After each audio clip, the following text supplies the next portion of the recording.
welcome back to the Deep Dive.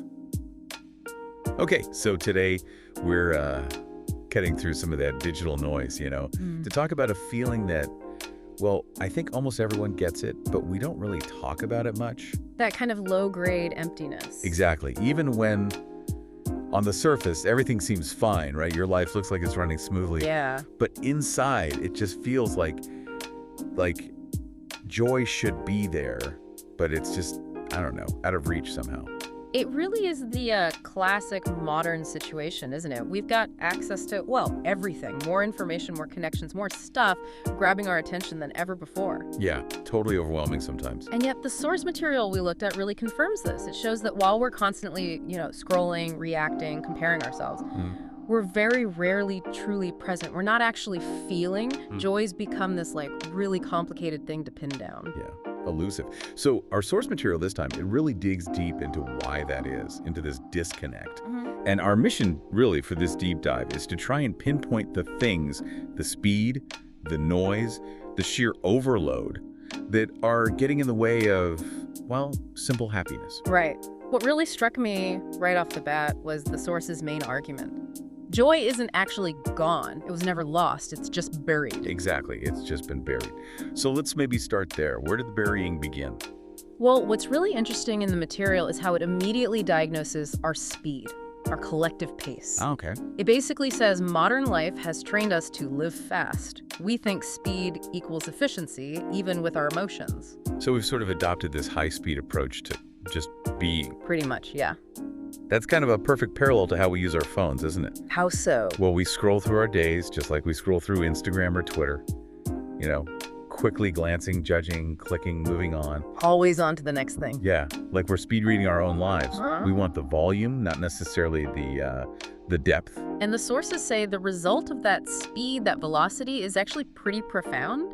Even genuinely happy moments, really meaningful stuff, they just fly by in seconds because we don't let the feeling land. We don't let it settle in. Exactly. Yeah. We immediately jump to translating the moment. Yeah. We shift our focus from the experience itself To the output, like posting about it. precisely to the output. Okay, That's right. I want to pause on that because this is where I found the material super interesting. It points to this really critical shift. Joy gets turned into content instead of just staying a feeling. But hang on, doesn't taking a picture or jotting something down help you remember it later, help you cherish it? Yeah, that's a fair point. Source seems maybe a bit too negative there. Does it talk about the good side of sharing or documenting? It does, but it's more analytical about the timing of it all. It's not saying documentation is bad, full stop. Okay. The sources make a distinction between, say, cherishing a memory later and outsourcing the feeling in the moment it happens. Outsourcing the feeling. What does that mean? Well, think about it. The second your focus shifts from the thing itself, like watching a beautiful sunset, to getting the perfect photo. Finding the right angle, the filter. Right. Or thinking about the caption, wondering how people will react online. Yeah.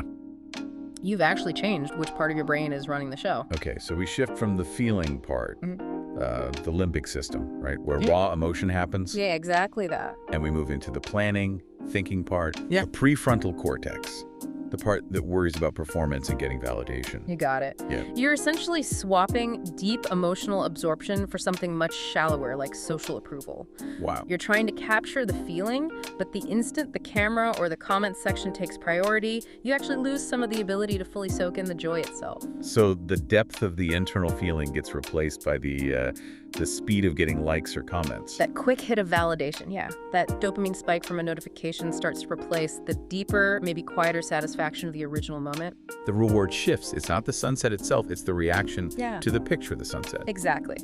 And that leads us right into the next big idea from the sources. Yeah. This concept of the tyranny of noise. Okay, the tyranny of noise. Yeah, if we're constantly documenting, then checking reactions, comparing our stuff to other people's stuff, We're always on. always in demand. Reply, post, share, react. It's this never-ending cycle, and it creates a huge amount of mental friction, cognitive load.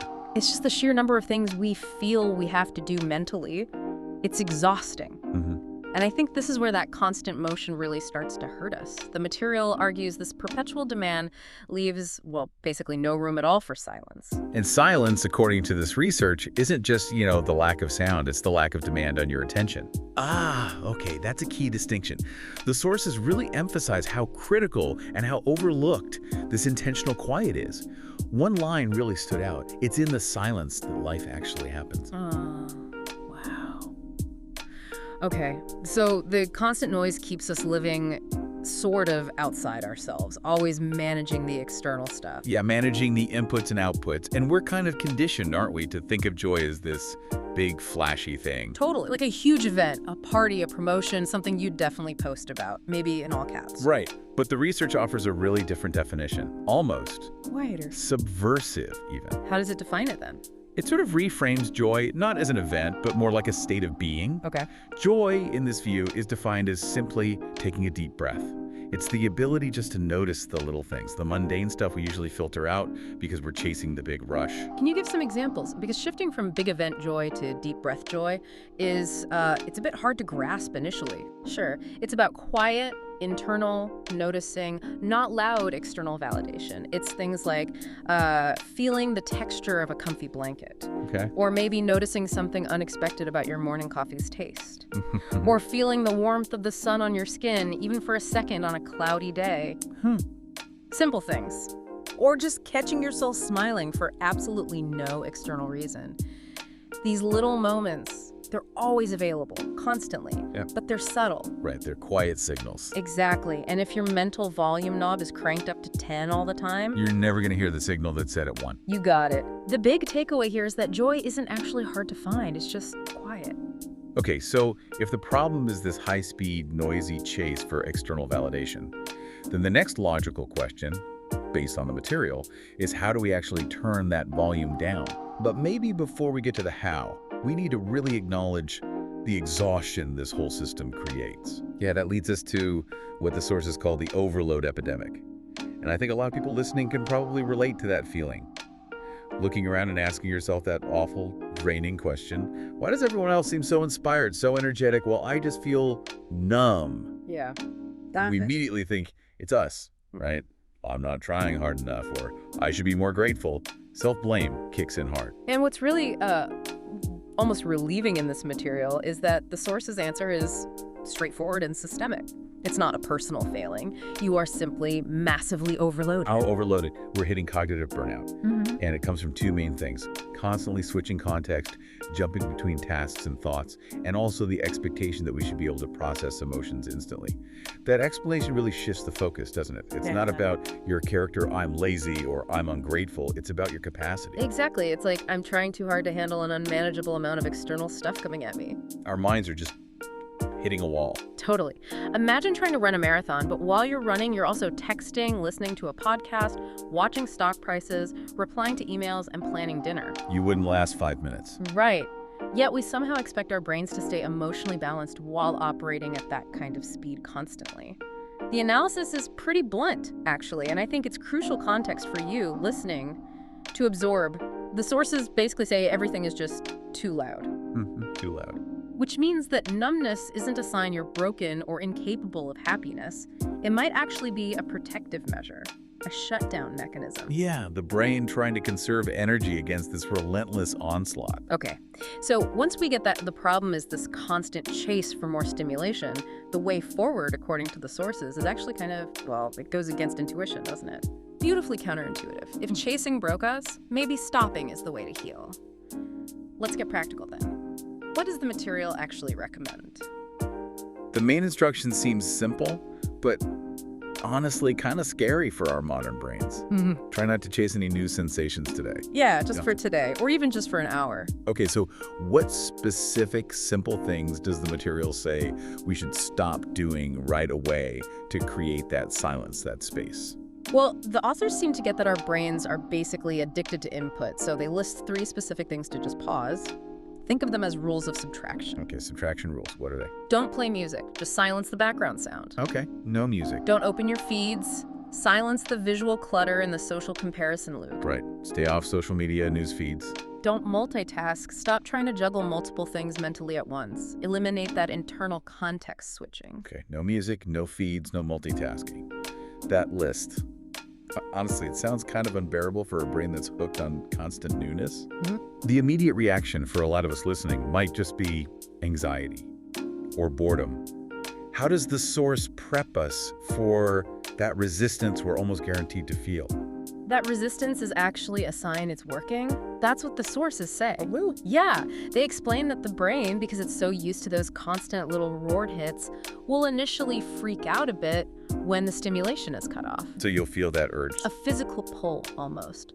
A compulsion to grab the phone, turn on the TV, start making a mental list of things to do. And that discomfort inside, that agitation, that's the noise trying to push back. Precisely. The sources suggest looking at that discomfort, not like you're failing, but like it's all the built-up cognitive debt finally demanding attention. So we just have to sit with it. Yeah. Sit through that initial wave of anxiety. Yeah. That's the work. And the goal of pushing through that anxious quiet is pretty clear then. Just sit in the quiet and listen. But listen not to the outside world, but to yourself. Yeah. You're basically retraining yourself to notice that quiet signal that's always been there underneath the shouting. The silence is like the necessary first step for actually perceiving anything subtle. It's the precondition, exactly. If we don't allow for that quiet space, those tiny signals of just feeling okay or even feeling good, they just can't get through. So if you manage it, if you sit through the panic or the boredom, what's the potential payoff? Yeah. The sources promise something quite simple. Yeah. You'll notice something small, like what? Maybe a forgotten thought just pops up. Or a vague memory surfaces. Or maybe just a gentle, unprompted feeling washes over you for a second. And that small thing. That's it. That's the moment of real, unearned, quiet joy. This is where it all kind of comes together so nicely, I think. It offers some real hope. The final conclusion from our material is basically, joy wasn't lost. You don't need to go on some huge quest to find it. It's just buried under all the noise. And the core idea, the really crucial distinction is this. We haven't lost the ability to feel joy. We've just forgotten how to notice it. Exactly. And realizing that, it just takes off so much pressure, doesn't it? That pressure to constantly create some big, external, post-worthy, happy moment. Yeah, it changes the whole game. The search for joy stops being this exhausting marathon. And becomes more like a gentle observation, just noticing what's already there. So, to wrap it all up, based on everything we've dug into the speed, the turning feelings into content, the systemic overload, joy isn't really something you earn through frantic action or creating stuff online. It's something you have to consciously allow. Yeah, by making space for it. By stopping the chase. When you deliberately stop that compulsive reaching for the next external hit the phone notification, the music, the news headline, you give your own internal world some room to actually breathe. And the material really suggests that if you can just slow down, maybe even tolerate a little bit of silence, you'll start to realize that simple joy, it's actually been with you the whole time, just waiting patiently for the noise to die down so you could finally perceive its quiet presence. That is a really powerful and honestly quite restorative thought. Okay, so for you listening right now, maybe take this away as something to mull over. Just think about, say, the last hour of your day. How often did you choose the noise, the reply you had to send, the quick scroll through a feed, that unnecessary mental checklist over just taking one deep, unprompted breath? Yeah, it's a good question to ask. And following from that, what's one immediate, really small step towards silence days? Maybe it's just 5 minutes without music in the car, or deciding not to check that feed right now. What tiny step could you take today? Just as an experiment. Exactly, just to see what simple, maybe buried bit of quiet joy might actually surface when you do.